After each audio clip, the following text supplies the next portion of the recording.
ಆತ್ಮೀಯರೇ ನಮಸ್ಕಾರ. ನಾನು ನಿಮ್ಮ ಕಾಸಿಂ ಮಲ್ಲಿಗೆಮಡು.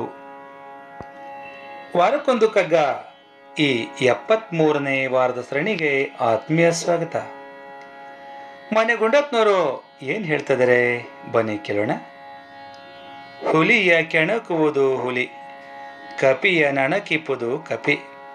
ಹುಲಿಯ ಕೆಣಕುವುದು ಹುಲಿ, ಕಪಿಯನು ಅಣಕಿಪ್ಪುದು ಕಪಿ. ಹುಲಿ ಕಪಿಗಳ ಅವಿತಿರದ ನರಜಂತುವೆಲ್ಲಿ, ಹುಲಿ ಕಪಿಗಳು ಅವಿತಿರದ ನರಜಂತುವು ಎಲ್ಲಿ. ಮಲಗಿರುವ ಮೃಗವನಂತಿರಲು ಬಿಡುವುದೇ ಜಾಣು, ಮಲಗಿರುವ ಮೃಗವನು ಅಂತೆ ಇರಲು ಬಿಡುವುದೇ ಜಾಣು. ಕುಲುಕದಿರು ಬಾಲವನು ಮಂಕುತಿಮ್ಮ, ಕುಲುಕದೇ ಇರು ಬಾಲವನು ಮಂಕುತಿಮ್ಮ. ಒಂದು ಹುಲಿಯನ್ನ ಮತ್ತೊಂದು ಹುಲಿ ಕೆಣಕ್ತದೆ, ಒಂದು ಕೋತಿ ಮತ್ತೊಂದು ಕೋತಿಯನ್ನು ಅಣಗಿಸ್ತದೆ. ಎರಡಕ್ಕೂ ಅವುಗಳದೇ ಆದಂಥ ಗುಣಗಳು ಇರ್ತವೆ. ಆದರೆ ಹುಲಿ ಕೋತಿ ಈ ಎರಡರ ಗುಣಗಳು ಇಲ್ಲದ ಮನುಷ್ಯ ಸಿಗೋದಕ್ಕೆ ಸಾಧ್ಯವೇ ಇಲ್ಲ ಸ್ನೇಹಿತರೆ. ಹಾಗೆ ಎರಡೂ ಗುಣಗಳಿರುವ ಈ ನರ ಅಂದರೆ ಮನುಷ್ಯನ ಎರಡೂ ಗುಣಗಳನ್ನು ಹಾಗೇ ಬಿಡುವುದೇ ಜಾಣತನ. ನಿನ್ನಲ್ಲಿರುವ ಈ ರೀತಿಯ ಗುಣಗಳನ್ನು ಕುಲುಕದೇ ಇರು, ಕೆದಕದೇ ಇರು ಅಂಥೇಳಿ ಮಾನ್ಯ ಗುಂಡಪ್ಪನವರು ಎಚ್ಚರಿಕೆಯನ್ನು ಕೊಡ್ತಾ ಇದ್ದಾರೆ ಸ್ನೇಹಿತರೆ. ಈ ಸೃಷ್ಟಿಯಲ್ಲಿ ಉಳಿದೆಲ್ಲ ಪ್ರಾಣಿಗಳಿಗಿಂತ ಮನುಷ್ಯನಿಗೆ ವಿಶೇಷವಾದ ಶಕ್ತಿ ಪ್ರಾಪ್ತವಾಗಿದೆ ಸ್ನೇಹಿತರೆ.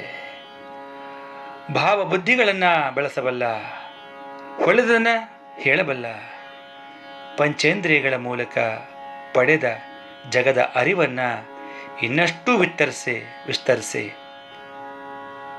ಬೆಳೆಯಬಲ್ಲ, ತನ್ನ ಬುದ್ಧಿವಂತಿಕೆಯಿಂದ ಎಲ್ಲವನ್ನೂ ಆಳಬಲ್ಲ, ಅಂತರಿಕ್ಷಕ್ಕೂ ಹಾರಬಲ್ಲ, ನೀರಿನಾಳದಲ್ಲಿ ಈಜಬಲ್ಲ, ಭೂಮಿಯ ಗರ್ಭದಲ್ಲಿರುವುದನ್ನು ಶೋಧಿಸಿ ಪಡೆಯಬಲ್ಲ, ದೈಹಿಕವಾದ ಯಾವುದೇ ಸಾಮರ್ಥ್ಯವಿಲ್ಲದೆ ಇದ್ದರೂ ಬುದ್ಧಿಶಕ್ತಿಯಿಂದ ಎಲ್ಲವನ್ನ ಸಮರ್ಥವಾಗಿ ಆಳಬಲ್ಲ. ಹೀಗಿದ್ದರೂ ಮನುಷ್ಯ ತನ್ನನ್ನು ತಾನು ಗೆಲ್ಲುವುದು ಸುಲಭ ಸಾಧ್ಯವಲ್ಲ. ಬಯಕೆಗಳಿಗೆ ವಚನ ಆಗಿ ಭಾವಾವೇಶಕ್ಕೆ ಒಳಗಾಗುವ ಮನುಷ್ಯ ವಿವೇಚನೆಯನ್ನು ಕಳೆದುಕೊಂಡು ಮೃಗಗಳಂತೆ ವ್ಯವಹಾರ ಮಾಡ್ತಾನೆ ಸ್ನೇಹಿತರೆ. ಕೆಲವೊಮ್ಮೆ ಅದನ್ನೂ ಮೀರಿ ಪೈಶಾಚಿಕವಾಗಿ ವರ್ತಿಸ್ತಾ ಇರ್ತಾನೆ. ಹೌದಲ್ವ ಸ್ನೇಹಿತರೆ? ಇಷ್ಟೆಲ್ಲ ಮನುಷ್ಯನಲ್ಲಿ ಇಷ್ಟೆಲ್ಲ ಶಕ್ತಿ ಇದ್ರೂ ಕೂಡ ತನ್ನಲ್ಲಿರುವಂತಹ ಅವಗುಣಗಳಿಂದ ಈ ಪಂಚೇಂದ್ರಿಯ ಏನಿದೆವೋ ಆ ನಿಗ್ರಹಗಳನ್ನು ಮಾಡಿಕೊಳ್ಳದೆ ಅವನು ದುಃಖಕ್ಕೆ ಒಳಗಾಗ್ತಾನೆ. ಅವನ ಚಾರಿತ್ರ್ಯವನ್ನು ಅವನು ಹಾಳು ಮಾಡ್ಕೊತಾನೆ. ನಮ್ಮ ವರ್ತನೆಯನ್ನು ನಾವು ಶುದ್ಧವಾಗಿಟ್ಕೊಳ್ಬೇಕು ಸ್ನೇಹಿತರೆ. ಅಂತಹ ಒಳ್ಳೊಳ್ಳೆ ಗುಣಗಳನ್ನು ನಾವು ಅಂದರೆ ನಮ್ಮಲ್ಲಿರುವಂತಹ ನಮಗೆ ಗೊತ್ತೇ ಇರಲ್ಲ, ಗೊತ್ತಿಲ್ಲದೆ ಇರುವಂತಹ ಎಷ್ಟೋ ನಮ್ಮ ಕೆಟ್ಟ ಗುಣಗಳು ನಮ್ಮನ್ನು ಆಳ್ತಾ ಇರ್ತವೆ. ಅಂತಹ ಗುಣಗಳನ್ನು ತ್ಯಜಿಸುವ ನಿಟ್ಟಿನಲ್ಲಿ ಪ್ರತಿದಿನವೂ ಕೂಡ ನಮ್ಮನ್ನು ನಾವೇ ಆತ್ಮಾವಲೋಕನ ಮಾಡಿಕೊಂಡು ನಮ್ಮಲ್ಲಿರುವ ಈ ರೀತಿಯಾದಂತಹ ದುರ್ವರ್ತನೆ, ದುರ್ನಡತೆ, ಅಹಂಕಾರಗಳನ್ನು ತ್ಯಜಿಸಿ ಮನುಷ್ಯರಾದಕ್ಕೆ ನಾವು ಪ್ರಯತ್ನ ಪಡೋಣ.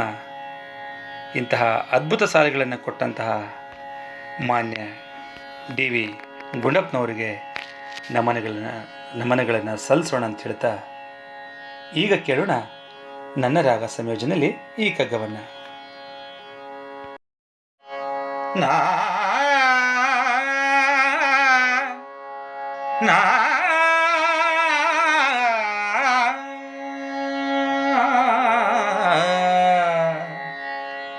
ನಾ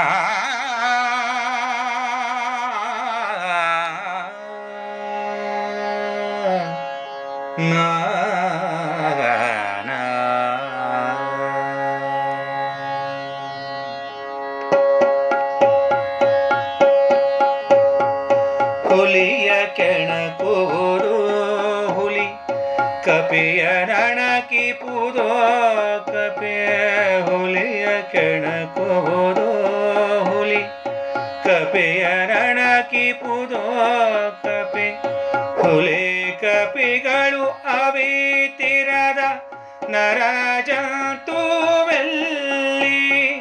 ಹುಲಿ ಕಪಿಗಳು ಅವಿತಿರದ ನರಜಂತುವೆಲ್ಲಿ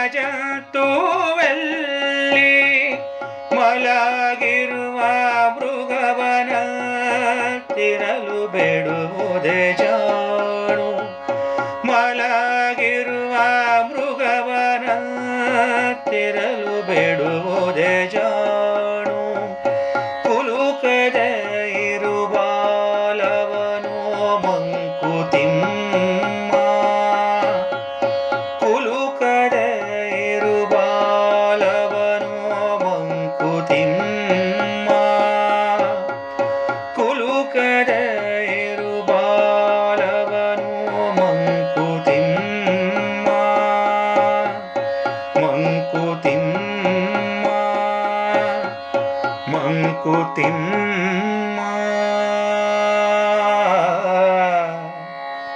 ಆ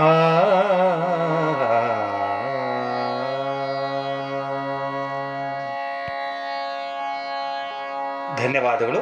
ನಮಸ್ಕಾರ.